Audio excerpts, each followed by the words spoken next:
This video is effects on area as a result of dimensional change. It's a long lesson. I'm sure it will take at least 2 videos, and I'm not expecting you to do the videos and the lessons in a day. So it'll probably take 2 or 3 days here. So we'll see how it goes. We want to be able to apply a scale factor to the dimensions of a figure and make observations about the effects of the figure's perimeter and area. So we're starting with number 1, and we have a rectangle here. And so if one side is 12, this side has to be 12, and this side would be 10. So we can add up the sides and see that the perimeter is 44. And then we can multiply length times width and see that we have an area of 120. So it's asking us to double the dimensions. It asks us to draw it. So obviously I don't have room to draw it double, but we'll put double dimensions. So instead of 10, this would be 20, and instead of 12, this would be 24. And so if we add up all the sides in the perimeter, we're going to get 88. And so we can see that the new perimeter is times 2 of the old perimeter. 44 times 2 is 88. And that's what we learned in our last lesson, is that the perimeter changes by the same scale factor. Let's see what happens to the area, though. When we double the dimensions and multiply 20 times 24, we get 480.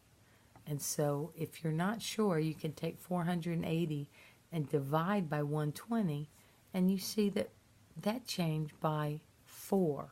So what's really happening is it is changing by the scale factor, which is 2 to the power of 2, because it's 2-dimensional.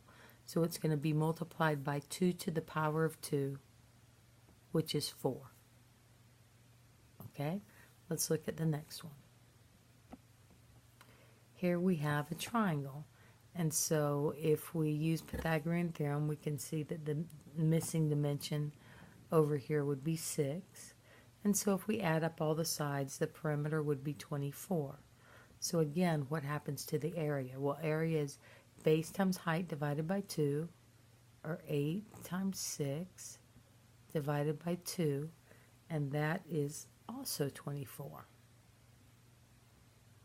Okay, so what happened here? If we were going to draw this and double the dimensions, we would have 12, 20, and 16. And so if we add up all the sides there, we get 48. Now let's see what happens to our area.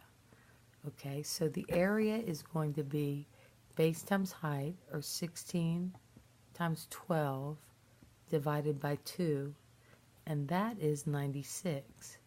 And again, if you take 96 and divide by 24, you're going to see that you're going to have changed times 4. So again, this one was changed by 2, by a power of 2. 24 times 2 is 48, but 24 times 4 is 96. So again, we're multiplying by the scale factor squared, because area is squared dimensions. Area is not squared dimensions, but 2-dimensional. Remember, perimeter is 1-dimensional, but area is 2-dimensional. All right, let's go to the next one. Here they're asking us to half the dimensions. So what we're going to do is we're going to look at, sorry, I can't. There we go. We're going to half the dimensions.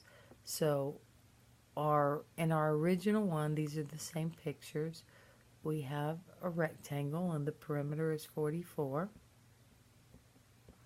Okay, so now if the area is 12 times 10, or 120, but if we take this and half the dimensions, so 5 and 6, our new perimeter, if we add up all the sides, is going to be 22. So we multiplied by 1/2, or the same thing as the scale factor. Well, what happens to the area? 5 times 6 is 30.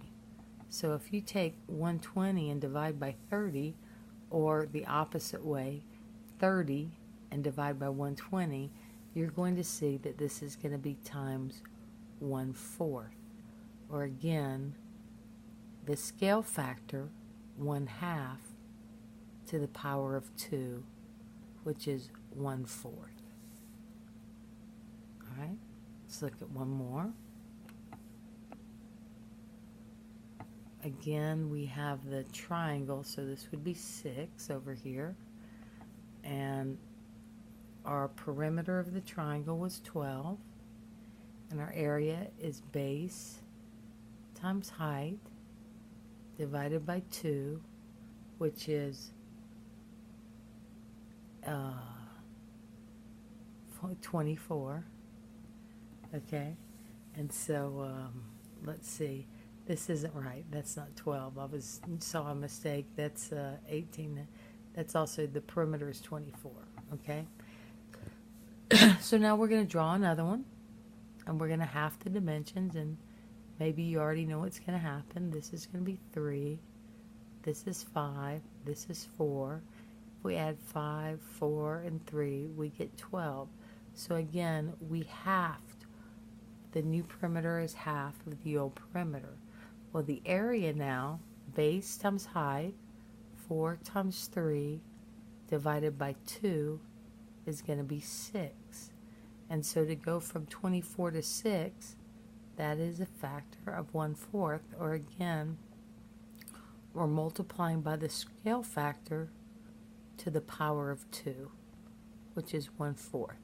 So anytime we're talking about area, we're talking about a two-dimensional change. So it's going to be by times the scale factor to the power of that dimension, which happens to be 2 for area. All right, let's see. So now let's look at these problems. As previously noted, a rectangle that is 20 inches by 24 inches has a perimeter of 88 inches, which is double the perimeter of a rectangle that was 10 by 12. This is because if you enlarge or reduce a polygon by a factor of k, the perimeter also changes by a factor of k. So a ratio of A to B continues to be a ratio of A to B.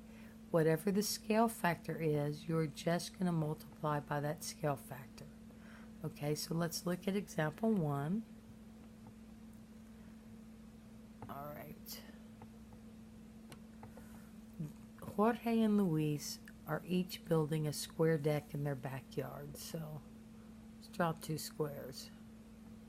Here's one. Here's one. Okay, the length and width of George's deck is double.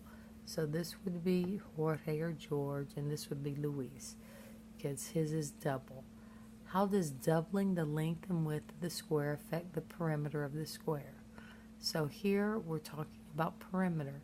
And remember, it's just times the scale factor. So we can make up some numbers. Let's say this is 2 and 4. And so if we doubled, that would make this 4 and 8. And you can see that if we add up the perimeter here, we get 8, 9, 10, we get 12. And if we add up the perimeter over here, we would get 16, 24. So in other words, just 12 times 2 is 24. So the effect on the perimeter is it is doubled. Okay, quick check. The perimeter of a square is 20. So if you have a square and the perimeter is 20, that means that all the sides must be 5, because 5 times 4 is 20. What would be the perimeter of a square if the dimensions were tripled? So that means we have a scale factor of 3. So that's just going to mean that you're going to take the original perimeter and multiply by 3, and you could get 60. If you want to check, let's do it. Let's draw another one. And so if this was 5, and if we tripled everything, everything would be 15.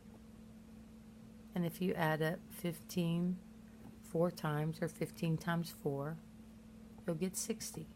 So whenever we're talking about perimeter and dimensional change, the change is going to be the same thing as whatever the scale factor is. You're just going to multiply the perimeter times the scale factor. All right, so let's look at example 2. The scale factor of two similar polygons is 2 to 3. The perimeter of the larger polygon is 150. What is the perimeter of the smaller? So now we have to think again about scale factor. So let's see again. Scale factor is just a ratio. So 2 to 3 you can write as a fraction 2 over 3 or 3 over 2. Now which one do we want to use? It depends. Are we getting bigger or smaller? If you want something to get bigger, you have to multiply by a number bigger than 1. So 3 over 2 is 1.5. That's bigger than 1. If you want something to be smaller, you're going to have to multiply by a scale factor that is between 0 and 1. In other words, it's going to be a fraction, like 2/3. So the scale factor of two similar polygons is 2 to 3. The perimeter of the larger one is 150. What would be the perimeter of the smaller? So that means that you're going to take the 150 and you're going to multiply by the scale factor that would make it smaller. And so that's going to be 300 over 3, or the new perimeter would be 100. Okay, so the scale factor, remember, if you want it to get bigger, you have to multiply by something larger than 1. If you want it to get smaller, it's just the reciprocal, and it's going to have to be between 0 and 1. Let's look at the quick check here. I'm trying to look at my time. All right, the scale factor of two similar quadrilaterals is 1 to 2. So that means 1 over 2 or 2 over 1. The perimeter of the smaller quadrilateral is 80. So what would be the perimeter of the larger? So if we want it to get larger, we're going to have to multiply by the one that makes it larger. So 80 times 2 over 1, or just simply 2, would be 160. Okay? So it's a little bit different, but if you just follow the rules, you can start to catch on fairly quickly. All right, let's see if we can do one more. A rectangle has a width of 4 feet and a perimeter of 24 feet. So I've got a rectangle here. My width is 4. My perimeter is 24. Well, I know these two have to be the same. So I can add 4 plus 4 is 8, plus 2x is equal to 24. If I subtract 8, I get 2x is equal to 16. And so x is 8. Okay, so that means that this dimension here has to be 8. Okay, so that is going to be a rectangle with a width of 4 and a length of 8, has a perimeter of 24. What is the perimeter of a similar rectangle with a length of 12? Okay, so here's my similar one. So the length here was 8, and I want a similar one with a length of 12. So that means my scale factor, because these are my corresponding sides, is either 8 over 12 or 12 over 8. I would go ahead and simplify those fractions. They're divisible by 4. So this is 2/3 or 3/2. And again, we want to go from the smaller one to the bigger one. So we're going to take this measurement 8, and we're going to multiply by the number that will make it bigger, which would be 3/2. So 8 times 3/2 is 24 over 2, or 12. I'm sorry, we already knew that measurement. The one we're looking for is this one here. I'm sorry, so we're going to have to take 4 and multiply by the one that would make it bigger, which would be 3/2, and that would be 12 over 2, and that would be 6. Okay, and so now let's check. We're talking about perimeter, so let's add 12, 12, 6, and 6. That's 24, 30, 6. So the perimeter of this new one here, let me use another